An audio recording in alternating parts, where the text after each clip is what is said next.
Hello everyone, welcome to my channel Suma Girish. ఎప్పుడో long back paya curry prepare చేశాను అన్నాను కదా. ఇది దోశలోకి ఇడ్లీలోకి అయితే super combination. So first of all ఒక ప్రెషర్ కుక్కర్ తీసుకొని వాష్ చేసుకున్న మటన్ లెగ్స్ని యాడ్ చేసుకోవాలి. దాంట్లో 1 స్పూన్ అల్లం వెల్లుల్లి పేస్ట్ వేసుకోవాలి and half onion pieces, half tomato pieces కూడా యాడ్ చేసుకోవాలి. ఆ తర్వాత 4-5 లవంగాలు, కొద్దిగా దాల్చిన చెక్క, యాలకులు యాడ్ చేసుకోవాలి.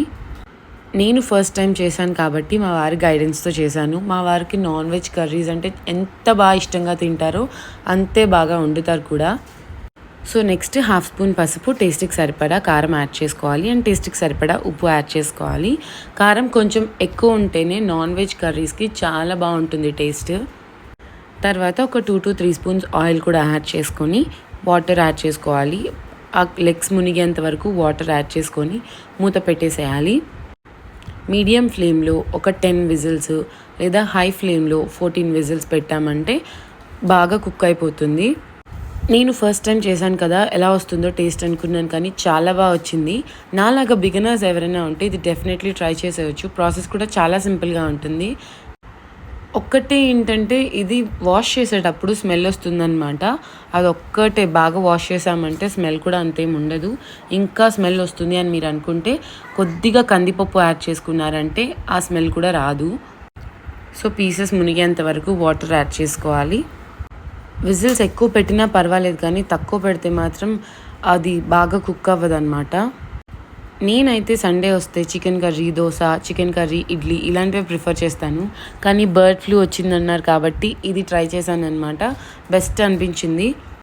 సో అది కుక్ అయిపోయిన తర్వాత ఇప్పుడు పోపు పెట్టుకోవాలి. బాండీలో ఆయిల్ తీసుకొని దాంట్లో ఆనియన్స్, కరివేపాకు వేసుకొని బాగా వేపుకోవాలి. కరివేపాకు, ఆనియన్స్ వేగిన తర్వాత ఇది ఆల్ ఇన్ వన్ మసాలా అని చెప్పి ఆల్రెడీ ఛానల్లో పోస్ట్ చేశాను. రిలేటెడ్ వీడియోలో లింక్ ఇచ్చేస్తాను, వెళ్ళి చెక్ చేసేయండి. నేను చికెన్లో కానీ, మటన్లో కానీ, ఏదైనా మునక్కాయ మసాలా కర్రీస్లో కానీ నేను ఆ మసాలానే వాడతాను. చాలా చాలా బాగుంటుంది టేస్ట్. సో ఆ మసాలా వేసుకున్న తర్వాత ఆయిల్ పైకి వచ్చేంత వరకు, పచ్చివాసన పోయేంత వరకు వేపుకోవాలి. ఆ తర్వాత ఆ తిరుగుమాతను తీసేసి కర్రీలో వేసేసుకోవాలన్నమాట. ఒక 10 మినిట్స్ ఆ మసాలా అంతా కూడా కర్రీలో బాగా మిక్స్ అయ్యేంత వరకు బాగా ఉడికించుకోవాలి, 10-15 మినిట్స్. సో పాయా కర్రీ అయితే రెడీ అయిపోయింది. చాలా టేస్టీగా ఉంది. నేను పీసెస్ తినలేదు కానీ సూప్ మాత్రం అద్దిరిపోయింది. ఇది చల్లారే కొద్దీ కొంచెం చిక్కబడుతుంది అనమాట.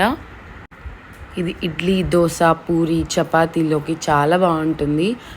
రైస్లో కంటే కూడా ఇలాంటి టిఫిన్స్లోకి ఈ సూప్ చాలా చాలా బాగుంటుంది. మీరు ఒకసారి ట్రై చేసి ఎలా ఉందో కామెంట్ చేసేయండి. Please subscribe.